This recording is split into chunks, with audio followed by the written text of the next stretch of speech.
Imagine standing at the edge of Lake Toba in Indonesia, your feet sinking slightly into volcanic soil that feels somehow different from ordinary earth. The tranquil waters before you mirror the sky, betraying nothing of the violence that once erupted here. 70,000 years ago, this picturesque crater lake did not exist. In its place stood a mountain that pierced the clouds, gathering pressure beneath its surface for millennia, until the day it could no longer contain the forces building within. When Mount Toba finally erupted, it unleashed the most catastrophic volcanic event humanity has ever witnessed. The explosion was heard thousands of miles away, echoing across continents like the death knell of an era. Ash blanketed the sky, turning day into endless night. For years, perhaps decades, sunlight struggled to penetrate the atmospheric veil cast by Toba, plunging Earth into a volcanic winter that would alter the course of human evolution forever. Our ancestors, early Homo sapiens, had only recently ventured beyond Africa. Small bands of humans, numbering perhaps a few thousand in total, found themselves scattered across unfamiliar landscapes as temperatures plummeted and ecosystems collapsed. The genetic evidence tells a startling story. Human DNA today shows a puzzling bottleneck from this period, suggesting our entire species may have been reduced to as few as 1,000 breeding individuals, a brush with extinction so severe that we still carry its marks. But there is a greater mystery hidden in the aftermath of Toba. Something happened to human evolution itself, a subtle but profound shift in our developmental trajectory that challenges everything we thought we knew about our species. For millions of years before Toba, hominid species had been evolving rapidly. New adaptations emerged as our ancestors responded to changing conditions, their bodies and brains reshaping with each passing millennium. Yet after Toba, something changed. The fossil record and genetic analysis suggest that physical human evolution essentially stopped or dramatically slowed in ways that cannot be explained by natural selection alone. We became, in evolutionary terms, frozen in time. While our technology, societies, and cultures have transformed beyond recognition, our bodies and basic genetic makeup have remained remarkably static for 70,000 years. Why did we stop evolving physically after surviving Toba? Was it simply that cultural adaptation replaced biological evolution? Or is there something more profound, more mysterious at work? Some researchers propose radical theories. Perhaps Toba triggered a specific type of genetic stabilization. Maybe the population bottleneck eliminated variation in ways we don't fully understand. Or could there be another explanation altogether? Tonight, we journey back to humanity's darkest hour. We'll walk alongside our ancestors as they face extinction. Examine the geological and genetic evidence of what really happened, and explore the controversial theories that might explain why humans stopped physically evolving. We'll trace the volcanic winter that gripped Earth for years. We'll analyze ancient DNA preserved in bones and teeth. We'll examine competing scientific explanations and venture into speculative territory where traditional archaeology fears to tread. This is not just a story about a prehistoric disaster. It's an investigation into the very nature of what it means to be human, and how one cataclysmic moment may have frozen our species in evolutionary amber. The Toba catastrophe theory has divided scientists for decades. Some see it as the key event that nearly ended humanity, while others question whether it impacted human populations significantly at all. But new evidence is challenging both perspectives.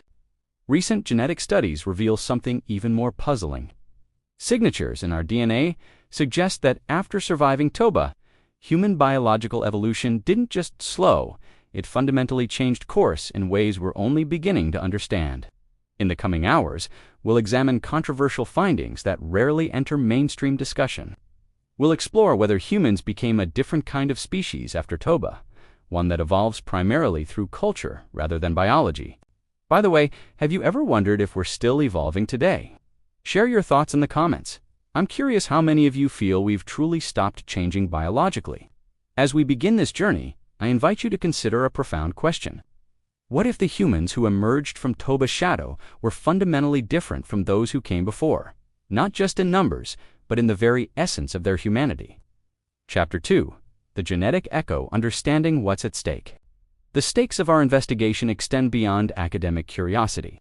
If human evolution truly altered course after the Toba catastrophe, It forces us to reconsider fundamental assumptions about who we are and why we developed the way we did. Modern humans possess remarkable uniformity compared to other species.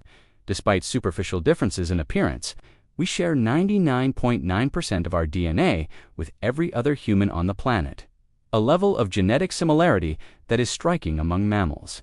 For perspective, chimpanzees living in the same forest show greater genetic diversity than humans separated by continents. This unusual homogeneity has long puzzled scientists who recognize it as a telltale sign of a recent population bottleneck. But the implications run deeper. If the Toba catastrophe didn't just reduce our numbers but fundamentally altered our evolutionary trajectory, it would rewrite our understanding of human history and potential. Consider what it means if we effectively stopped physically evolving 70,000 years ago. Every technological advance, every civilization, every artistic and philosophical breakthrough has occurred within a species whose basic biological blueprint remained largely fixed. This challenges our most basic narratives about progress and adaptation. We often assume that humans continue to evolve physically in response to environmental pressures, but the evidence increasingly suggests this is not the case. Instead, we may have become a new kind of species altogether, one that adapts primarily through culture and technology rather than biological change. The smartphone in your pocket, not a genetic mutation, is our response to environmental challenges. If true, this represents an evolutionary paradigm shift unprecedented in Earth's history. No other species has ever escaped the fundamental mechanisms of natural selection in quite this way. What makes this possibility so compelling is how it explains certain human peculiarities. Our unusual susceptibility to numerous genetic diseases might be the result of this evolutionary stasis, harmful mutations preserved rather than eliminated. Our extraordinary reliance on learning rather than instinct also aligns with this theory. Unlike most animals, human infants are born remarkably helpless, with brains wired primarily to absorb culture rather than execute hard-coded behaviors. The stakes extend into our future as well. If we understand why and how our evolution changed course after Toba, we gain insight into humanity's potential trajectory in the coming millennia. Will we remain biologically static while our technology advances? Or are we approaching a new evolutionary threshold, one where we might deliberately direct our own genetic future? The Toba hypothesis offers a framework for understanding these questions. If a supervolcanic eruption could fundamentally alter our species' development once, what might climate change, technological advancement, or space colonization do in the future? This is why our investigation matters beyond historical curiosity. It speaks to the very essence of human nature and our place in the natural world.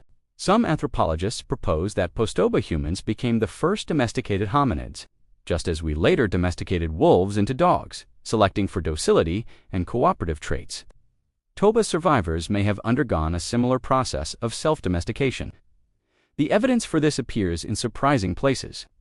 Domesticated animals share certain physical traits: reduced brain size relative to wild ancestors, smaller teeth, more juvenile facial features, and reduced sexual dimorphism, all characteristics that emerged in humans after Toba. This self-domestication hypothesis would explain why modern humans are notably less aggressive and more cooperative than earlier hominids. We may have selected each other for prosocial traits that enabled survival in smaller, interdependent groups. If correct, this would mean the very traits we consider quintessentially human: our extraordinary capacity for cooperation. Language and cultural transmission intensified after Toba, not through traditional natural selection, but through a novel evolutionary process. The implications ripple through every aspect of human society. Our religions, governments, technologies, and arts may all be expressions of this evolutionary shift, products of a species that stopped adapting biologically and instead channeled its adaptability into cultural forms. This perspective transforms how we understand human achievements and limitations.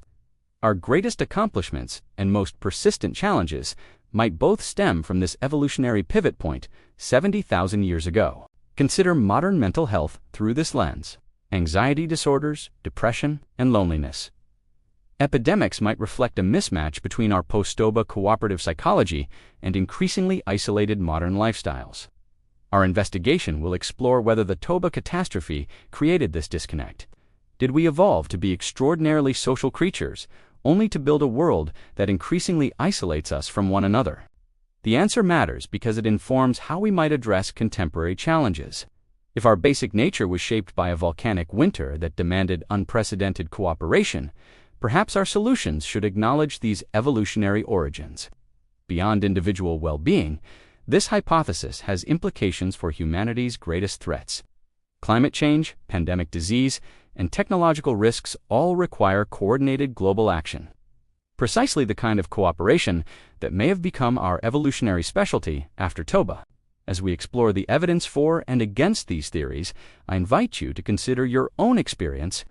Do you feel more fulfilled when cooperating with others toward shared goals? This seemingly personal preference may have ancient evolutionary roots. Chapter 3. Before the ash, the world of early humans 70,000 years ago, Earth was a different world. The climate oscillated between glacial periods and briefer warm intervals. The most recent ice age had begun its grip, with massive ice sheets covering much of the northern hemisphere. Our planet hosted multiple human species simultaneously. Neanderthals dominated Europe and parts of Asia with their robust builds and sophisticated tool technologies. The diminutive Homo floresiensis, the hobbits, inhabited Indonesia. Denisovans, another distinct human species, ranged across Asia. Recently discovered through DNA analysis rather than fossils, these humans left genetic traces in modern Tibetans, enabling them to thrive at high altitudes. And among these diverse hominids, our direct ancestors, early Homo sapiens, had begun their expansion. Having evolved in Africa around 300,000 years ago, they had only recently ventured beyond their homeland, beginning the journey that would eventually span the globe. These early humans would be recognizable to us today, yet noticeably different. Fossil evidence shows they had slightly more robust features, heavier brow ridges, stronger jaws, and more pronounced muscle attachments on their bones. Their brains matched ours in size but may have been organized differently. Skull impressions suggest variations in brain structure that might reflect different cognitive emphases than modern humans possess. Early Homo sapiens lived in small bands of 20 to 50 individuals.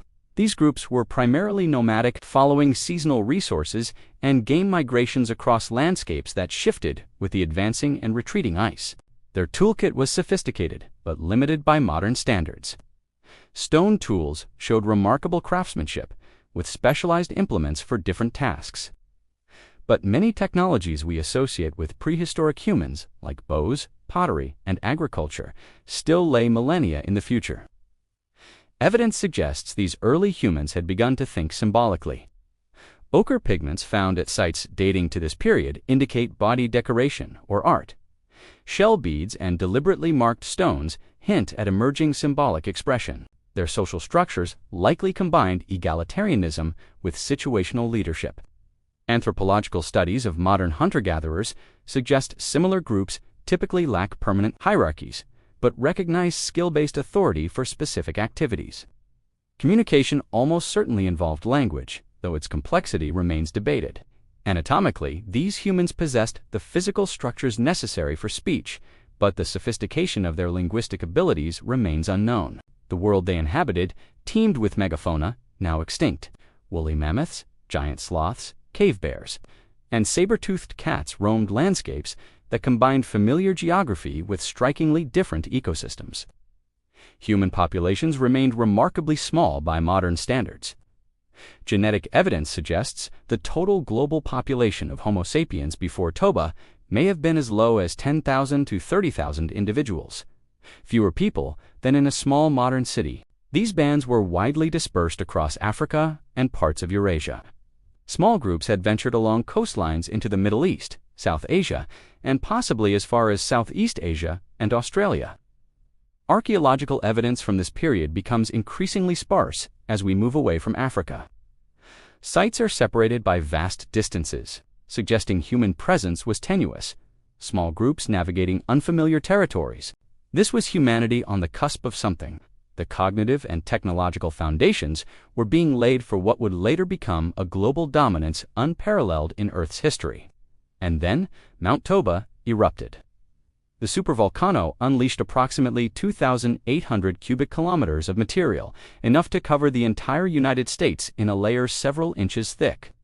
For comparison, the famous 1980 Mount St. Helens eruption released just 1 cubic kilometer.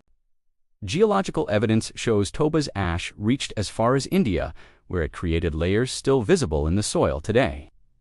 Core samples from the Indian Ocean reveal ash deposits up to 35 centimeters thick, settling after being carried over 3,000 kilometers. The climate effects were immediate and devastating. Sulfur aerosols injected into the stratosphere reflected sunlight back into space, triggering global cooling estimated at a -5 degrees Celsius within years. This wasn't merely an inconvenience. For perspective, the global temperature difference between our current climate and the last ice age maximum is about 5 degrees Celsius. Toba potentially created a similar shift in decades rather than millennia. I'm curious, if you had to survive a global catastrophe today, what single skill do you think would be most valuable? Let me know in the comments below. As temperatures plummeted, ecosystems collapsed in chain reactions. Plants withered under darkened skies, herbivores starved without vegetation, and predators, including human hunters, faced dwindling prey populations. The world that early humans had just begun to explore transformed into an alien landscape. Familiar hunting grounds became barren. Migration routes disappeared. Knowledge passed down through generations suddenly became obsolete. For a species already living on the margins of survival, this environmental collapse was catastrophic. And yet somehow they survived, though perhaps just barely. Chapter 4. The bottleneck humanities near extinction. The first evidence of Toba's impact on human populations comes not from fossils or artifacts, but from our own DNA. When geneticists analyze human genetic diversity, they find a striking pattern that points to a severe population bottleneck. Every human alive today shares certain genetic markers that suggest our ancestors once dwindled to a perilously small population. This genomic uniformity is particularly evident in mitochondrial DNA, which passes unchanged from mothers to children. Scientists call this the mitochondrial EV phenomenon. All living humans descend from a single woman who lived in Africa, approximately 150,000 to 200,000 years ago, not because she was the only woman alive then, but because other maternal lineages eventually died out. But a closer examination reveals something even more startling. The diversity within these lineages shows another dramatic narrowing around 70,000 years ago, precisely when Toba erupted. Computer models suggest that to create the genetic patterns we see today, the human population must have contracted to somewhere between 1,000 and 10,000 breeding individuals. For a species spread across multiple continents, this represents a catastrophic collapse. To understand how close we came to extinction, consider that conservation biologists typically classify species with fewer than 1,000 breeding individuals as critically endangered. Humanity teetered on this precipice for an extended period. The genetic evidence aligns with archaeological findings. Human sites dating to the period immediately after Toba become exceedingly rare, with gaps in the archaeological record suggesting abandoned territories. In India, directly in Toba's ash fallout path, researchers have found stone tools immediately below and above Toba ash layers. But the technologies differ significantly, suggesting that the original populations may have been replaced by new groups after the catastrophe. These findings paint a picture of local extinctions and population displacements. Some human groups almost certainly perished entirely, while others may have migrated to refuge areas with more favorable conditions. The few who survived faced challenges beyond immediate environmental collapse. The genetic bottleneck created vulnerability to diseases, as reduced genetic diversity meant fewer natural immunities within the population. Smaller populations also faced the threat of inbreeding depression. When breeding groups become too small, recessive genetic disorders become more common, further threatening survival. Yet, perhaps most remarkably, some human groups demonstrated extraordinary resilience. Archaeological sites in South Africa show continuous human occupation through the Toba period, with evidence of innovative adaptations. At Pinnacle Point, on South Africa's southern coast, early humans intensified their exploitation of marine resources. Shellfish gathering, fishing, and possibly seabird hunting provided crucial protein sources when land animals became scarce. These coastal populations may have been humanity's salvation, With relatively stable temperatures moderated by the ocean and reliable food sources in tidal zones, these regions could have served as refuges during the volcanic winter. Genetic evidence supports this coastal refuge hypothesis. The greatest human genetic diversity today exists in African populations, particularly those near the southern coasts, exactly where archaeological evidence shows continuous occupation.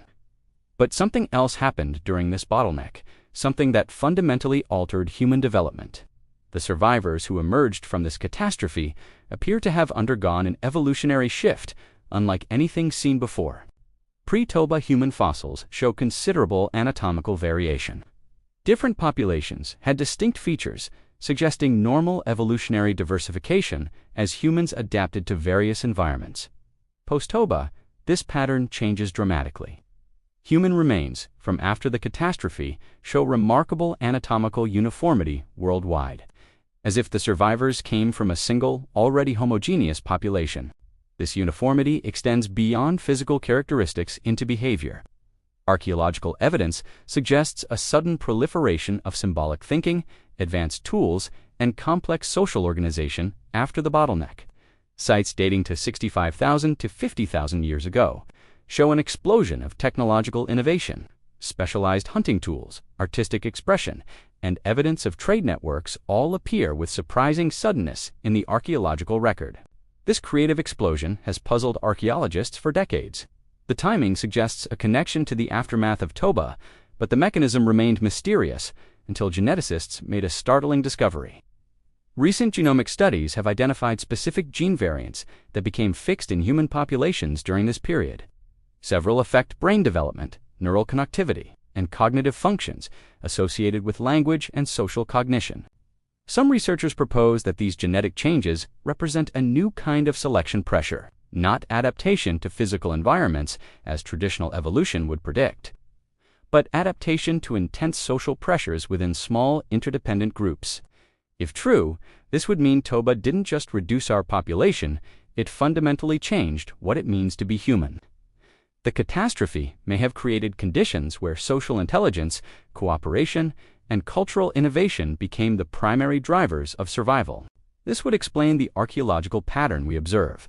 The flourishing of symbolic thought, art, and technology after Toba reflects not just cultural development, but a biological shift toward enhanced social cognition. But this evolutionary pivot came with consequences. The very adaptations that allowed humans to survive through cooperation and cultural transmission may have reduced selective pressure for physical adaptations. Some paleoanthropologists suggest that post-Toba humans essentially simply self-domesticated, similar to how wolves were transformed into dogs through selection for docility and cooperative traits. Humans may have undergone a parallel process among themselves. The evidence for this appears in our anatomy. Compared to earlier humans and other primates, modern humans show reduced brow ridges, smaller teeth, and other features associated with reduced aggression. All changes that accelerated after Toba. If this hypothesis is correct, it would mean that modern humans represent a fundamentally different evolutionary experiment than our predecessors. We became a species that evolves primarily through culture rather than biology. But the most controversial evidence remains locked in mysterious genetic sequences that don't match any known source. Some human DNA contains segments that don't align with any known hominid species, raising puzzling questions about their origin. Could these genetic anomalies represent adaptations that helped certain humans survive Toba? Or do they point to something even more unexpected? Perhaps contact with other human species during the desperate struggle for survival. As we stand on the precipice of this mystery, the implications grow increasingly profound. What if the traits we consider uniquely human, our capacity for language, abstraction, and cooperation, aren't the product of gradual evolution at all? What if instead they represent a sudden evolutionary pivot, catalyzed by catastrophe, a fundamental reorganization of what it means to be human, triggered by the closest our species has ever come to extinction? The answers may lie in evidence we've only recently gained the technology to examine. Ancient DNA preserved in fossils, genetic markers inherited across thousands of generations, and archaeological sites we're only beginning to discover. As we delve deeper into humanity's darkest hour, we'll uncover not just how close we came to disappearing altogether, but how the survivors of that catastrophe may have become something different from what came before the first truly modern humans. And perhaps most importantly, we'll confront the possibility that what saved us then, our unprecedented capacity for cooperation and cultural adaptation, may be precisely what we need to navigate the existential challenges that once again loom on our horizon. Chapter 5. The Contradictory Evidence. When history doesn't add up. As compelling as the Toba catastrophe theory appears, honest scientific inquiry demands we examine contradictory evidence. Not all researchers agree that Toba triggered a severe human bottleneck, and some question whether the eruption significantly impacted human populations at all. A 2018 study of archaeological sites in South Africa found no evidence of population decline coinciding with Toba. Stone tools, food remains, and hearths showed continuous human occupation through the period, suggesting at least some populations were unaffected. Similarly, excavations at India's Middle Sun Valley revealed stone tools both below and above the Toba ash layer. The implication is striking humans in the direct path of Toba's heaviest ashfall apparently survived and continued making tools. These findings present a paradox. If Toba truly triggered a global catastrophe, why do some archaeological sites show uninterrupted human activity? Could our genetic bottleneck have other causes entirely? Some geneticists propose alternative explanations for human genetic homogeneity. Perhaps our limited diversity stems not from a population collapse, but from our species' rapid expansion out of Africa, a founder effect rather than a bottleneck. The founder effect occurs when a small subset of a larger population establishes a new colony. The genetic makeup of these founders, by random chance, carries only a portion of the original population's genetic diversity. This competing theory suggests that all non-African humans descend from a small group that left Africa around 70,000 to 50,000 years ago. Their limited genetic diversity would then reflect the composition of this founding population, not a catastrophic decline. Climate records also present contradictions. While some ice cores show evidence of cooling around 74,000 years ago, others reveal less dramatic temperature changes than would be expected from a years-long volcanic winter. This climate evidence puzzle deepens with studies of ancient lake sediments in East Africa. These should record major climate shifts, yet some show relatively stable conditions through the Toba timeframe. Proponents of the Toba catastrophe theory offer two explanations. Perhaps the eruption's effects were regionally variable, with some areas experiencing devastating impacts, while others remained relatively protected. The African refuge hypothesis suggests that populations in certain protected environments maintained continuity. Meanwhile, humans in more vulnerable regions across Asia may have faced extinction or severe population crashes. This geographic unevenness would explain the seemingly contradictory archaeological evidence.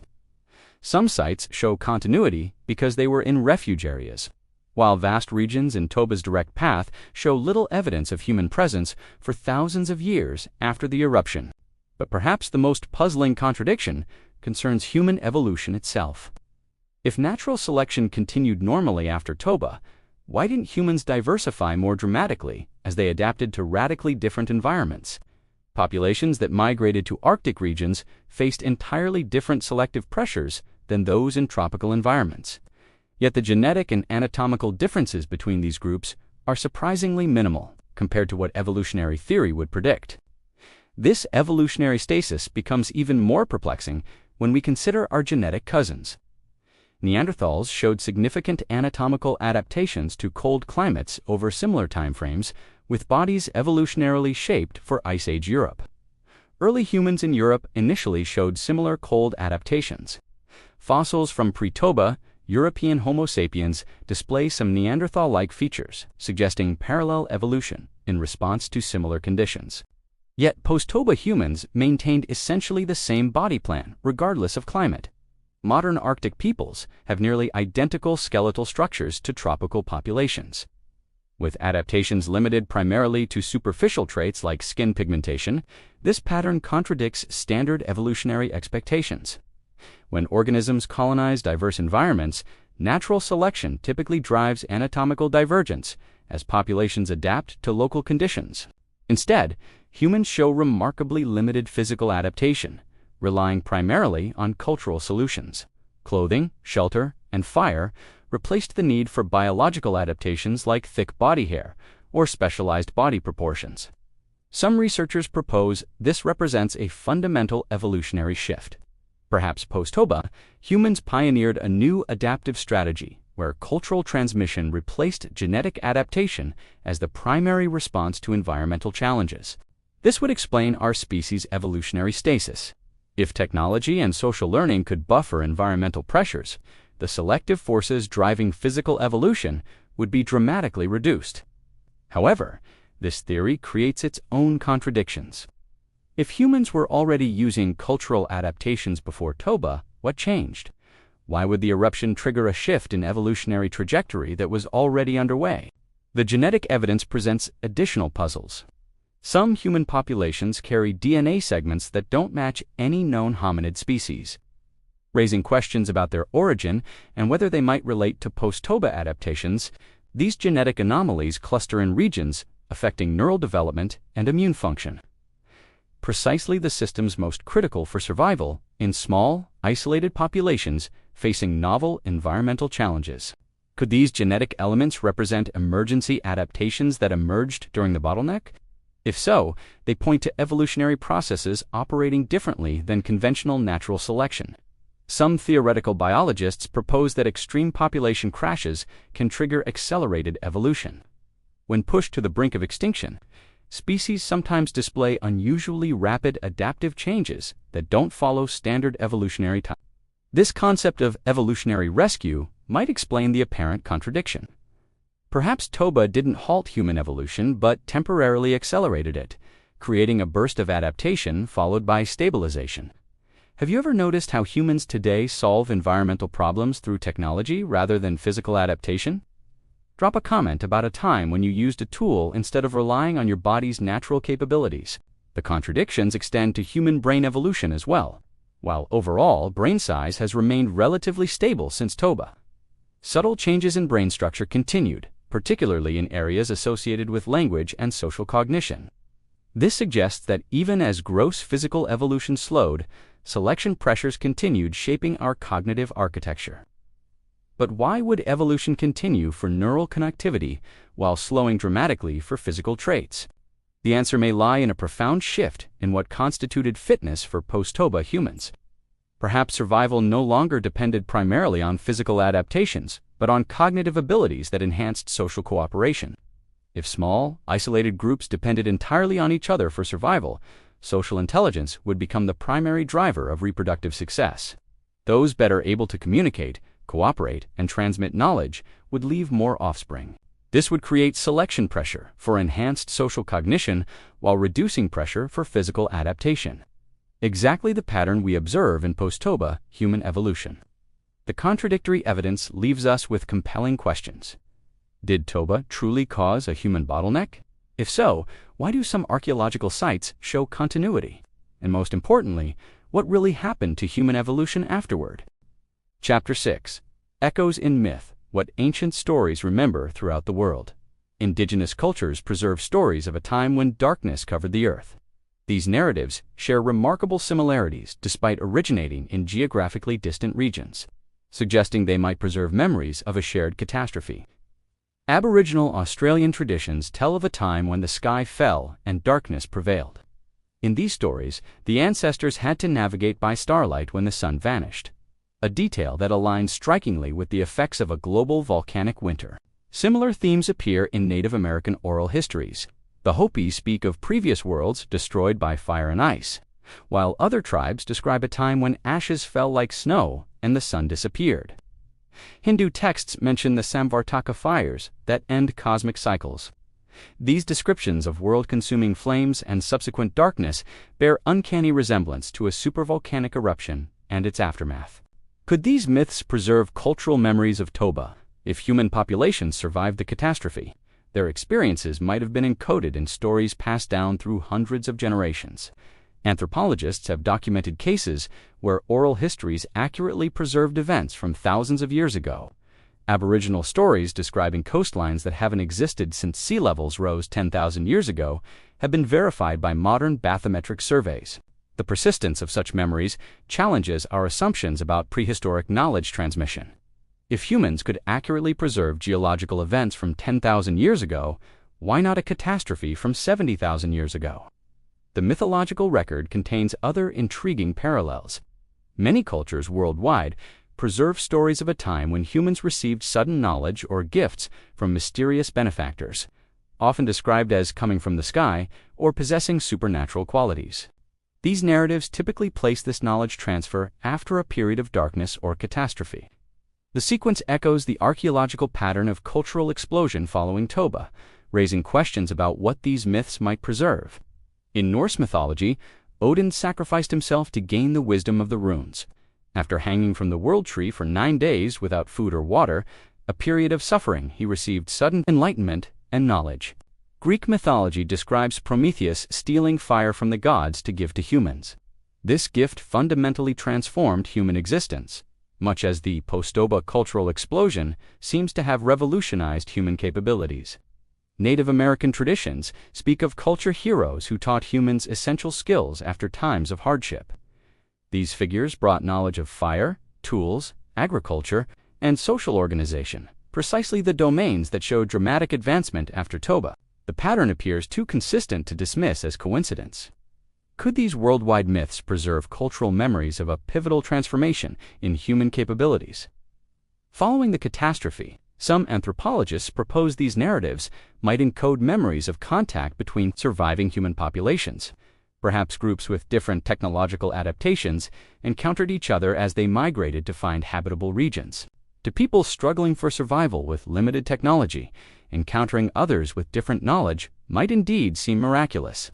The transfer of critical survival techniques between groups could be remembered as divine gifts across generations. This interpretation aligns with evidence that cultural diffusion accelerated after Toba. Archaeological sites show increasingly rapid transmission of innovations between distant groups, suggesting enhanced networks of human contact. More controversial interpretations see these myths as possible memories of contact with other hominid species. Encounters between Homo sapiens and Neanderthals, or Denisovans, during the post-Toba crisis might have facilitated knowledge exchange. Recent genetic evidence confirms that such encounters occurred and included interbreeding. Modern humans outside Africa carry Neanderthal DNA, while certain Asian populations have Denisovan genetic markers.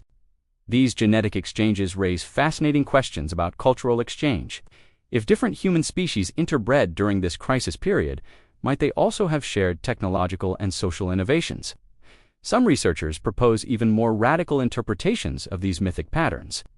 The widespread motif of knowledge-bringing beings might preserve memories of contact between isolated human populations with dramatically different development levels. This hypothesis suggests that some human groups might have advanced rapidly in isolation, then encountered others still using earlier technologies.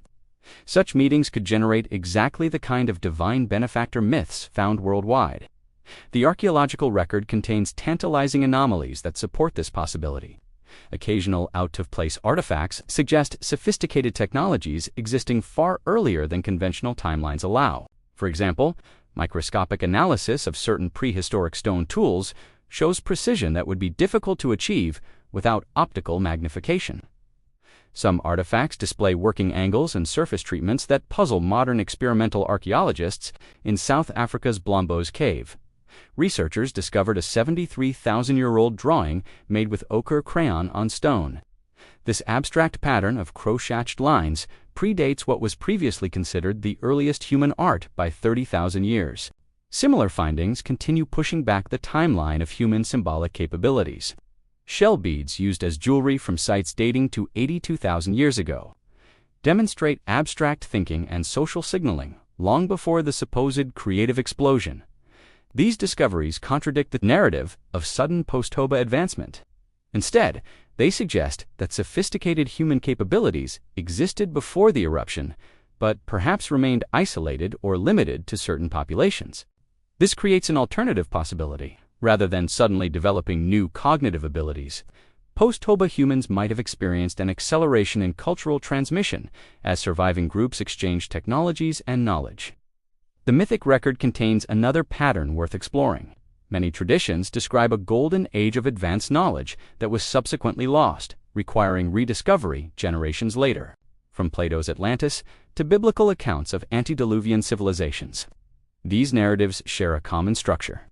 Advanced knowledge existed, catastrophe struck, knowledge was lost, and later generations struggled to recover it. Could these persistent myths preserve memories of pre-Toba human capabilities that were temporarily lost during the population crash?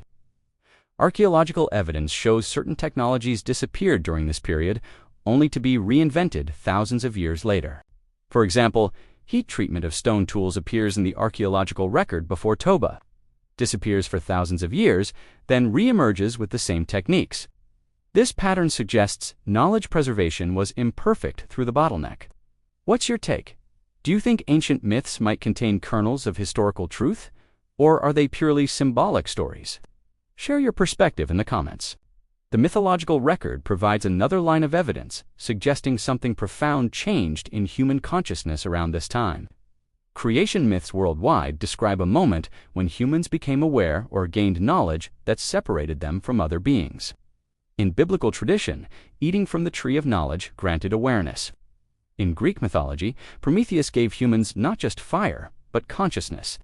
Aboriginal Dreamtime stories describe when humans first became distinct from nature. These narratives might poetically encode the emergence of modern human consciousness. The self-awareness and symbolic thinking that distinguishes our cognition from other species may have crystallized during the post-Toba period. If true, this would explain why Toba marks such a pivotal moment.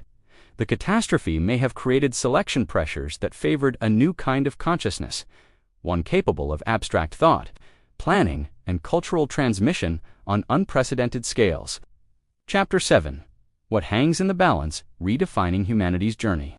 As we deepen our investigation, the stakes of the Toba question grow increasingly profound. Far beyond academic debate about an ancient eruption, we're confronting fundamental questions about what makes us human and how we came to be this way. If Toba truly triggered a near-extinction event that permanently altered our evolutionary trajectory, we must reconsider virtually everything we think we know about human development. The implications ripple through every discipline, from genetics to psychology. Consider what it means if we essentially stopped physically evolving 70,000 years ago. Every civilization, every technological revolution, every artistic and philosophical breakthrough has occurred within a species whose basic biological blueprint remained largely fixed. This would mean that the dramatic differences between hunter-gatherer societies and modern technological civilization don't reflect biological evolution at all. The same human mind that painted cave walls at Lascaux also designed the International Space Station. Such stability challenges our most basic assumptions about progress. We often attribute our accelerating technological advancement to biological evolution. But the evidence increasingly suggests our hardware has remained constant while only our software has changed. This distinction becomes crucial when we consider humanity's future. If we've reached the limits of natural biological evolution, does our continued advancement depend entirely on cultural and technological development, or perhaps deliberate genetic modification? The Toba hypothesis also forces us to reconsider human uniqueness. If our distinctive traits emerged not through gradual evolution, but in response to catastrophic population collapse, we may represent an evolutionary anomaly rather than an inevitable outcome. This perspective transforms how we understand our place in nature. Rather than seeing humans as the pinnacle of a progressive evolutionary ladder, we might better understand ourselves as the survivors of a near-extinction event who developed unusual adaptations. Those adaptations appear increasingly focused on one domain: social cooperation. The evidence suggests that post-Toba selection pressures favored unprecedented levels of collaboration, communication, and cultural transmission. This social focus would explain our most distinctive features: our extreme altruism toward unrelated individuals, our capacity for complex language, our ability to build cumulative culture, all traits that facilitate cooperation at scales no other species approaches. Neurological evidence supports this hypothesis. Brain imaging studies reveal that human brains are uniquely wired for social cognition, with specialized neural networks dedicated to understanding others' perspectives, intentions, and emotional states. These neural adaptations represent a profound evolutionary investment. The human brain consumes 20% of our total energy budget while comprising only 2% of our body weight. An extravagant metabolic cost that must have conferred significant survival advantages. But why would social cognition become so crucial after Toba? The catastrophe likely created a world where isolated small groups faced unprecedented survival challenges that could only be overcome through intense cooperation. This scenario would create selection pressures unlike any before. Groups with enhanced communication abilities, stronger social bonds, and better cultural transmission would survive while others perished, amplifying these traits with each generation. Recent genetic studies have identified several mutations that swept through human populations during this period. Many affect genes involved in language processing, social bonding, and neurodevelopment, precisely the systems that enable complex cooperation. The FOXP2 gene offers a compelling example. Often called the language gene, human FOXP2 shows signs of strong positive selection around the time of Toba, suggesting communication abilities became critically important for survival. Similarly, genes regulating oxytocin receptors, crucial for social bonding, show evidence of selection during this period. These biological changes would enhance group cohesion precisely when cooperation became essential for survival. This evidence suggests Toba may have triggered a unique evolutionary process, one focused not on physical adaptation, but on enhancing our social capabilities. The catastrophe essentially selected for humans who could cooperate more effectively. If true, this would mean modern human consciousness itself may be a product of this crisis. Our distinctive awareness, empathy, and ability to project ourselves into others' perspectives may have crystallized as survival adaptations after Toba. This hypothesis helps explain peculiar features of human psychology. Our unusual sensitivity to social rejection, our powerful drive for group belonging, and our extreme susceptibility to loneliness might all be adaptations to a world where social isolation meant death. The stakes of this understanding extend directly into our present challenges. If humans evolved primarily as cooperative beings, our modern emphasis on individualism may create profound psychological mismatches with our evolutionary design. Rising rates of depression, anxiety, and loneliness might reflect this disconnect. We may be social creatures by evolutionary design, now living in increasingly atomized societies that contradict our fundamental nature. Climate change presents another domain where this understanding becomes crucial. If humans survived Toba through unprecedented cooperation, perhaps similar collective action represents our best hope for navigating current environmental threats. The pattern appears cyclical.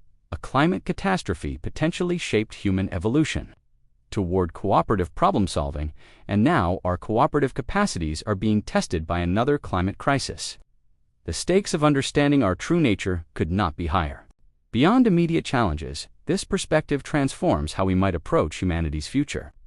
If cultural evolution has replaced biological evolution as our primary adaptive mechanism, what does this mean for our continued development?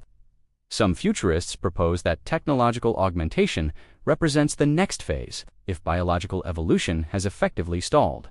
Perhaps technological enhancement will become our species' new adaptation strategy. Others suggest we may be approaching a new evolutionary threshold. Technologies like genetic engineering could potentially restart biological evolution under human direction rather than natural selection. These possibilities raise profound ethical questions. If we truly understand how Toba shaped human evolution, what responsibility do we have to preserve the traits that enabled our survival, our cooperativeness, empathy, and cultural transmission?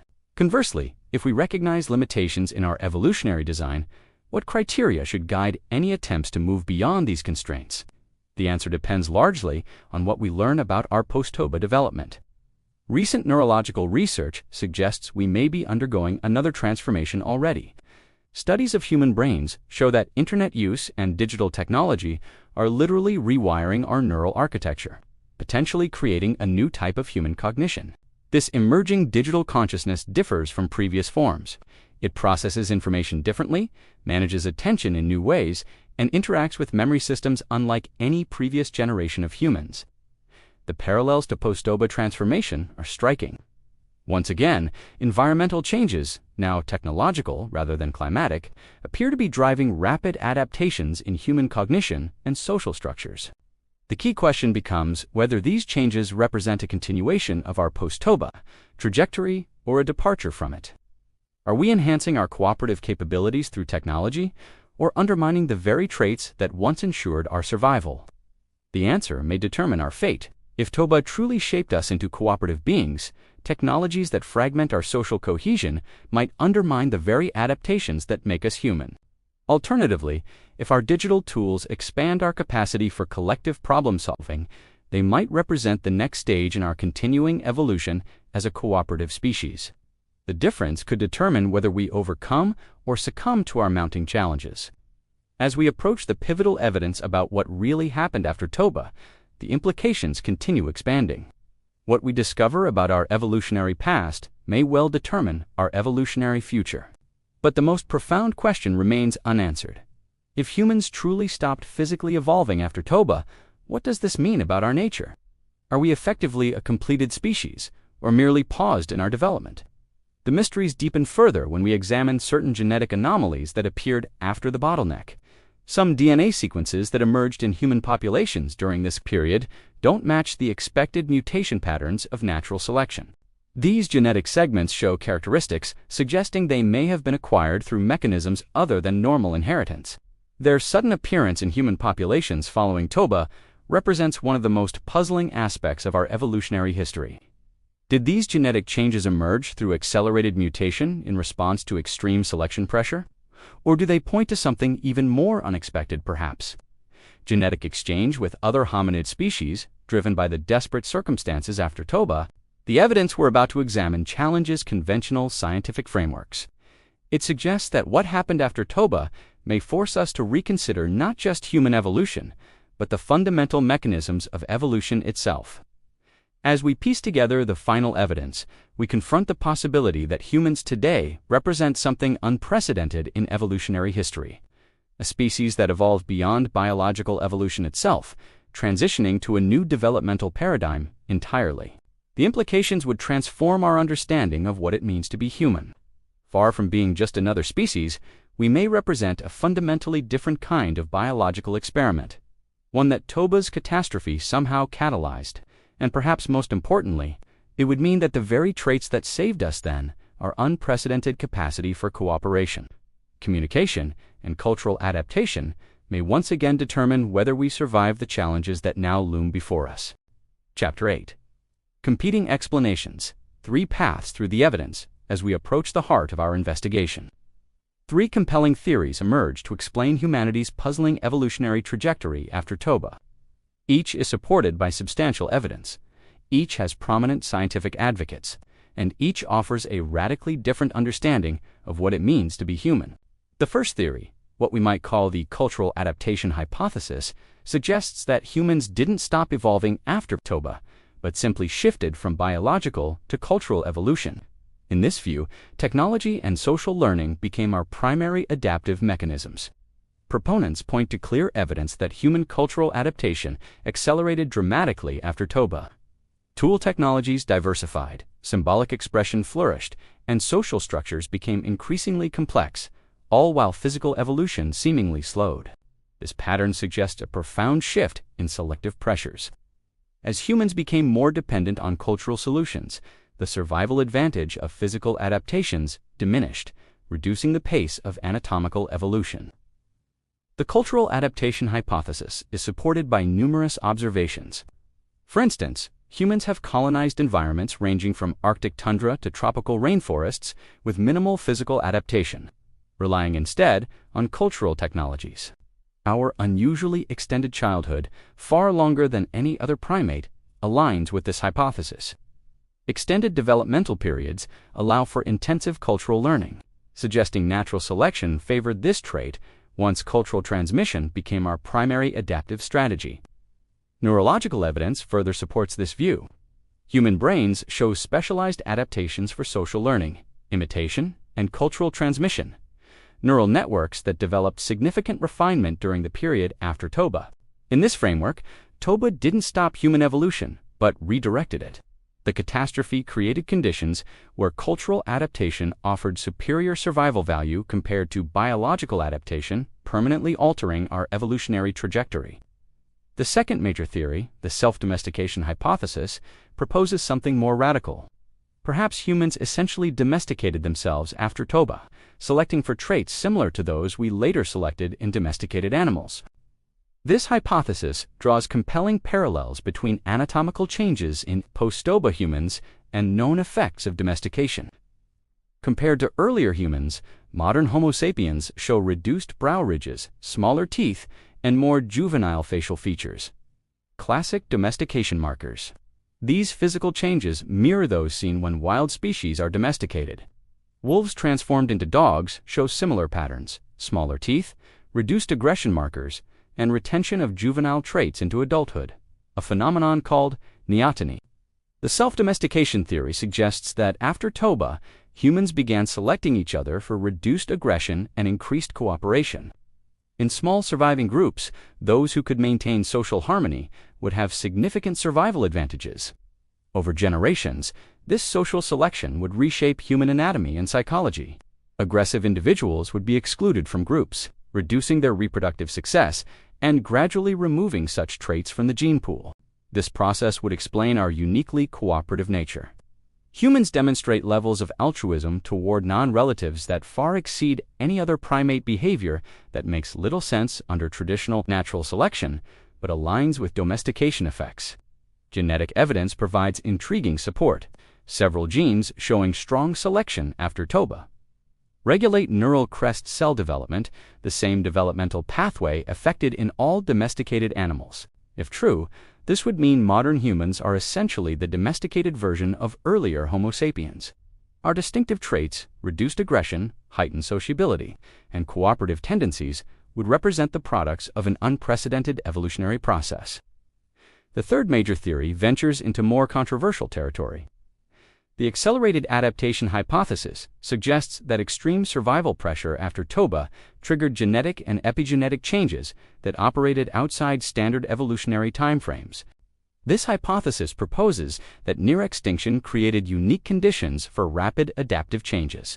When populations crash to critical levels, unusual genetic mechanisms can sometimes activate, potentially accelerating evolutionary processes. Several mechanisms could enable such acceleration. Epigenetic changes, modifications that affect gene expression without altering DNA sequences, can rapidly adjust traits in response to environmental stresses. Unlike standard genetic mutations, epigenetic changes can occur within a single generation. More importantly, some evidence suggests these changes can occasionally become heritable, persisting through multiple generations. This would explain the apparent suddenness of certain human adaptations after Toba. Rather than waiting for random mutations to be selected over many generations, populations might have undergone rapid adaptations through epigenetic mechanisms. The hypothesis is supported by recent discoveries about genetic plasticity under extreme stress. Studies of plants and animals exposed to near-extinction events show evidence of accelerated adaptation through previously unrecognized genetic mechanisms. Human DNA contains sequences called transposable elements, or jumping genes, that can rapidly reorganize genetic material under stress. These elements comprise roughly 45% of the human genome and typically remain dormant but can activate during extreme environmental pressure. If such mechanisms activated in post-Toba populations, it would explain the apparent evolutionary leap. Genetic reorganization could have rapidly enhanced traits critical for survival in small, isolated groups, particularly social cognition and cooperation. This hypothesis is more speculative than the others, but it addresses a key weakness in conventional explanations: the seemingly insufficient time for humans to develop such profound cognitive adaptations through standard evolutionary processes. Each theory offers a distinct perspective on what makes us human. Are we cultural beings who transcended biological evolution, self-domesticated primates who selected ourselves for cooperation, or the products of accelerated adaptation during an evolutionary emergency? The strongest evidence likely points to elements of all three processes operating simultaneously. Cultural adaptation, self-domestication, and accelerated genetic change may have worked together to reshape humanity after Toba. As we weigh these competing explanations, The evidence increasingly suggests that whatever happened after Toba wasn't just another step in human evolution. It represented a fundamental transition, perhaps the most significant evolutionary pivot since the emergence of multicellular life. The implications extend far beyond academic interest. If we understand the true nature of this pivotal moment in our past, we gain crucial insight into our present challenges and future potential as we face new existential threats. Chapter 9. Beyond the obvious, new discoveries and deepening paradoxes. Recent scientific advances have uncovered evidence that further complicates our understanding of human evolution after Toba. Genomic analysis techniques, advanced dating methods, and computational modeling are revealing patterns that don't align with any single theory. Perhaps most surprising are discoveries about interactions between human species. New DNA analysis confirms that Homo sapiens interbred with Neanderthals, Denisovans, and at least one currently unidentified hominid species during the post-Toba period. These genetic exchanges weren't rare accidents but appear widespread. All non-African humans carry Neanderthal DNA 1 to 4% of their genome. While some Asian populations have Denisovan ancestry and certain African groups show DNA from unknown archaic hominids, this extensive interbreeding creates a profound paradox. If modern humans represent a separate species from these archaic hominids, such widespread hybridization should not have been possible. By definition, different species cannot produce fertile offspring. Some paleoanthropologists now suggest a radical reconceptualization. Perhaps these weren't truly separate species, but subspecies or variants within a single, highly diverse human species that temporarily diverged during geographic isolation. This perspective transforms our understanding of human origins, rather than a linear progression with Homo sapiens emerging as the sole survivor. Human evolution increasingly appears as a complex network of divergence and reconvergence. The implications for the Toba bottleneck are significant. Perhaps what we've interpreted as population collapse was actually population. Amalgamation, diverse human lineages, recombining after temporary isolation. Genetic analysis reveals another puzzling pattern. Certain beneficial genes appear to have spread through human populations far more rapidly than standard selection models would predict, particularly in the period following Toba. Some of these genes affect brain development and function.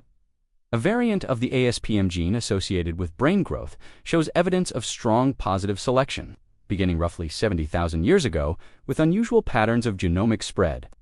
Similar acceleration appears in genes affecting language processing, social cognition, and immune function. These genetic changes spread through human populations at rates difficult to explain through conventional selection mechanisms. The paradox deepens with evidence that certain harmful mutations also proliferated during this period. Genetic disorders that should have been eliminated by natural selection instead became established in human populations. These include mutations associated with developmental disorders, autoimmune conditions, and metabolic syndromes. The persistence of such harmful genes contradicts standard evolutionary models, which predict their gradual elimination. Some geneticists propose a provocative explanation. Perhaps these seemingly harmful mutations persisted because they were genetically linked to powerfully beneficial traits. A package deal where the advantages outweighed the costs. Recent research suggests this might be the case for certain neurological conditions. Some genes associated with autism spectrum disorders, for example, also correlate with enhanced pattern recognition, mathematical ability, and technological innovation. Could cognitive adaptations after Toba have come with costs? If genes enhancing social intelligence and cooperation were linked to vulnerability in other systems, it would explain the paradoxical persistence of harmful mutations. This perspective reframes many modern health challenges. Conditions like anxiety disorders, autoimmune diseases, and certain psychiatric conditions might represent the evolutionary trade-offs that enabled our unique cognitive adaptations. Archaeological discoveries add another layer of complexity.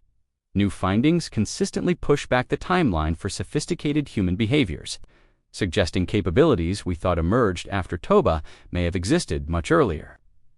Recent excavations in Morocco revealed shell beads used as jewelry dating to 150,000 years ago. This evidence of symbolic thinking appears twice as old as previously thought, predating Toba by 75,000 years. Similarly, sites in South Africa have yielded sophisticated tools and pigment processing equipment dating to 100,000 years ago. These findings contradict the narrative of a sudden post-Toba creative explosion. This creates a timing paradox. If humans possessed advanced cognitive capabilities long before Toba, why did sophisticated cultural expressions seem to accelerate so dramatically in the aftermath? One possibility is that these capabilities existed but remained localized before Toba. Perhaps the catastrophe triggered unprecedented human migrations, bringing previously isolated innovations into contact and catalyzing cultural exchange. This would explain the apparent explosion of innovation without requiring sudden cognitive evolution. The key development after Toba might have been the emergence of wider social networks that enabled cumulative cultural evolution. Climate research adds another dimension to the puzzle. While Toba undoubtedly caused significant cooling, recent evidence suggests the effects vary dramatically by region, with some areas experiencing minimal impact. This regional variation aligns with archaeological evidence showing uneven human responses. Some populations disappeared entirely, others migrated, and some apparently maintained continuity through the catastrophe. The most perplexing paradox emerges from comparing pre- and post-Toba human sites. Those dating after the eruption often show greater cultural complexity, but with less biological diversity, the opposite of what standard evolutionary models would predict. This pattern contradicts our fundamental understanding of how evolution operates. Greater environmental challenges typically drive increased biological diversification as populations adapt to different conditions. Yet humans after Toba show precisely the reverse pattern. Despite spreading into wildly different environments from Arctic tundra to tropical rainforests, post-Toba humans maintained remarkable anatomical uniformity. One explanation draws on the concept of niche construction. Perhaps humans began modifying their environments to suit their existing biology rather than allowing their biology to adapt to different environments. This would represent an evolutionary strategy unique in Earth's history. No other species has so comprehensively reversed the direction of adaptive pressure, forcing environments to conform to their needs rather than conforming to environmental demands. If true, this would explain human evolutionary stasis.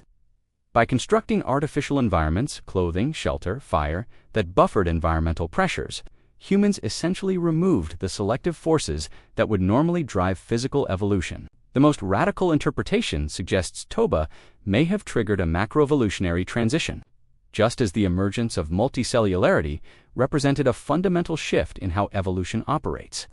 Human cultural adaptation may represent a similar threshold. Theoretical biologists call these transitions metasystem jumps, moments when evolution shifts to a higher level of organization.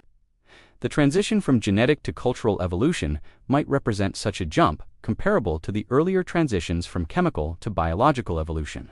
New computational models support this possibility.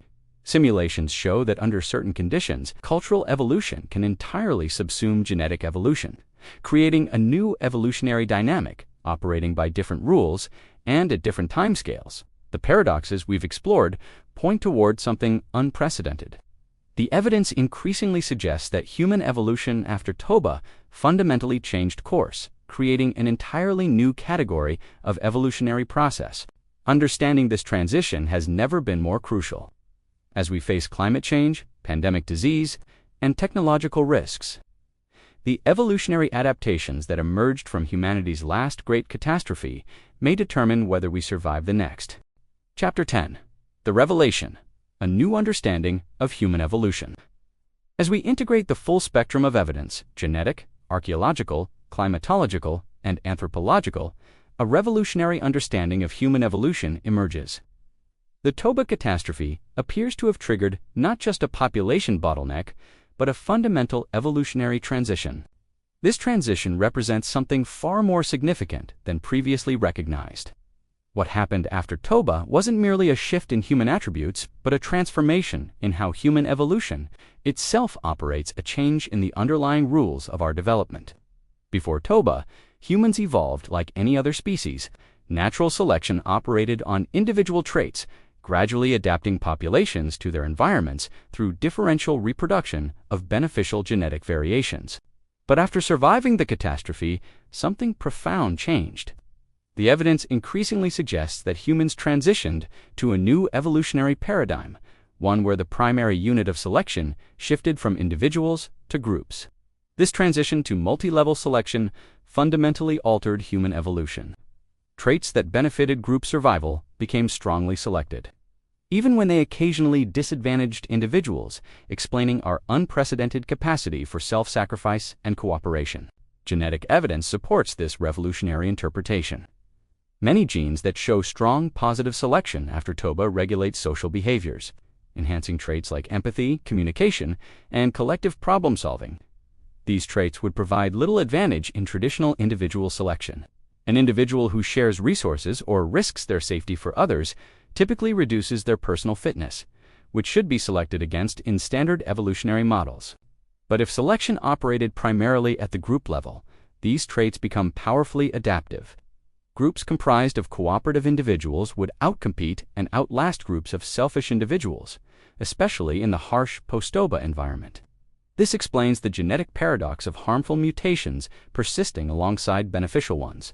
If group selection became the dominant evolutionary force, traits that enhanced group success might be selected even if they occasionally produced individual disadvantages.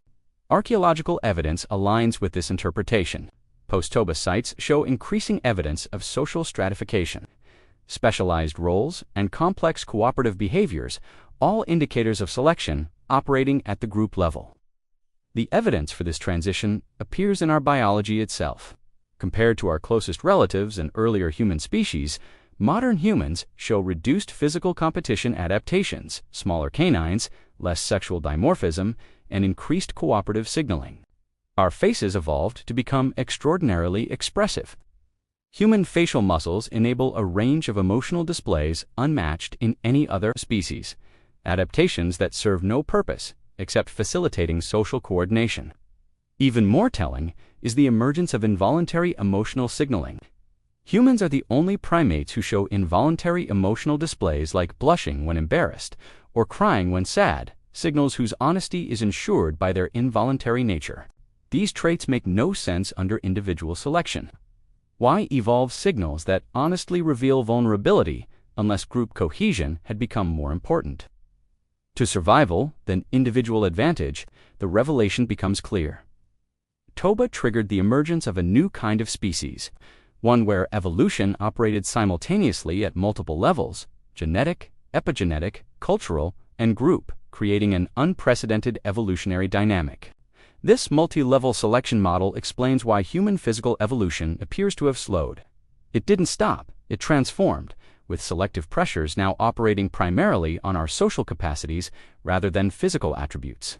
The implications are profound. We aren't simply another ape species that developed larger brains and tools. We represent a fundamentally different evolutionary experiment, the first species on Earth where group selection became the dominant evolutionary force.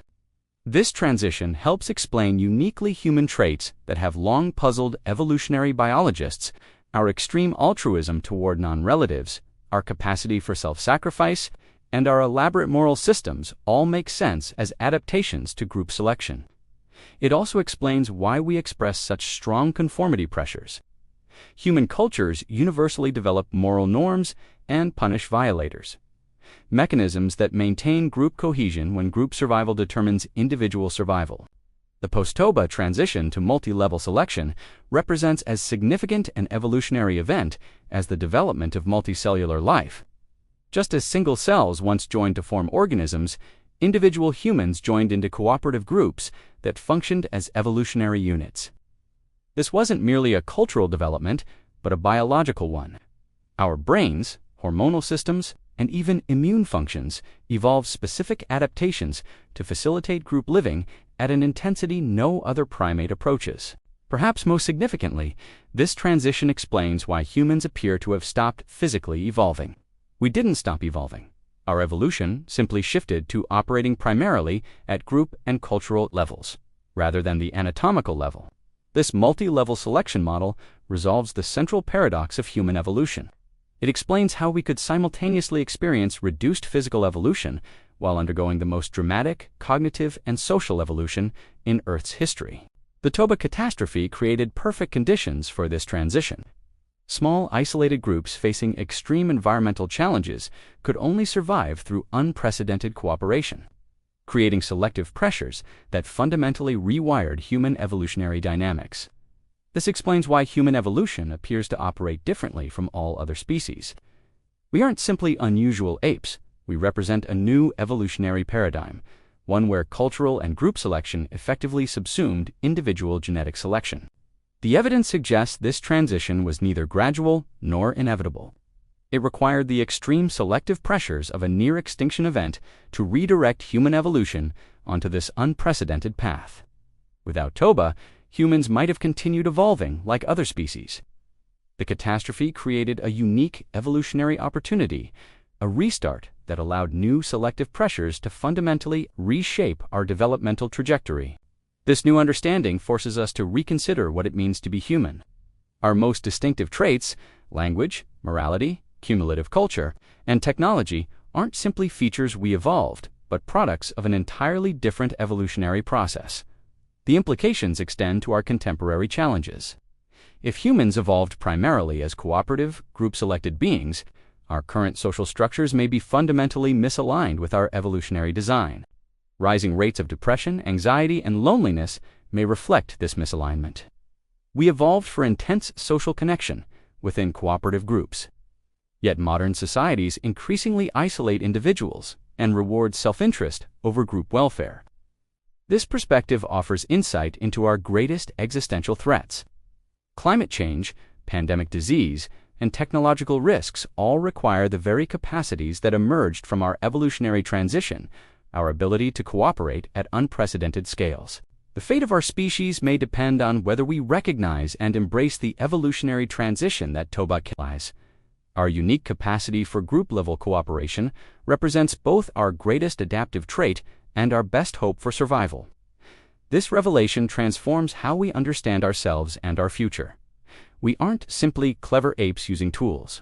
We are fundamentally different, the product of a radical evolutionary experiment, triggered by Earth's most recent near-extinction event.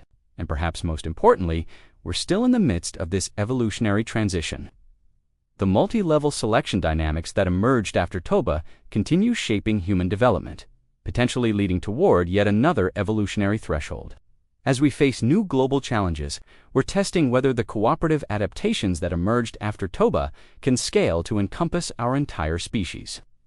The outcome will determine not just our future, but the future of evolutionary possibility on Earth. As our journey through humanity's darkest hour concludes, we return to Lake Toba, where it all began. The placid waters offer no hint of the cataclysm that nearly ended our species, but instead catalyzed our transformation. Throughout Earth's history, mass extinctions have repeatedly reset the evolutionary clock. The dinosaurs' demise created space for mammals to flourish. The end-Permian extinction allowed dinosaurs to emerge.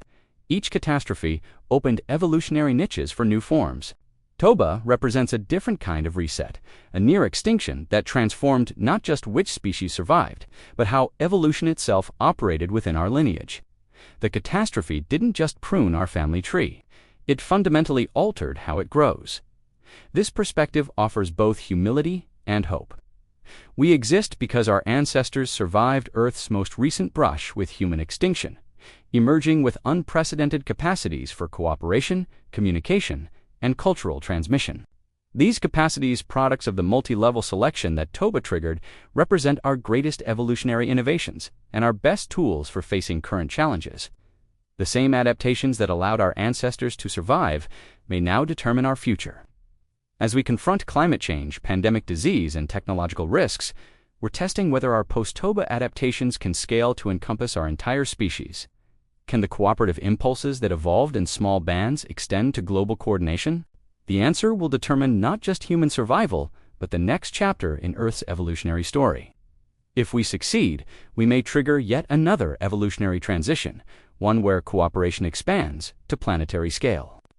This possibility represents the culmination of the process. Toba began the final integration of multi-level selection that began in small surviving bands and gradually expanded through tribes, cities, nations, and now potentially to species-wide cooperation. If you've journeyed with us this far through humanity's remarkable evolutionary story, consider subscribing to our channel. Our next exploration delves into whether we're witnessing the birth of a new evolutionary transition. Right now, one perhaps as significant as what Toba began 70,000 years ago.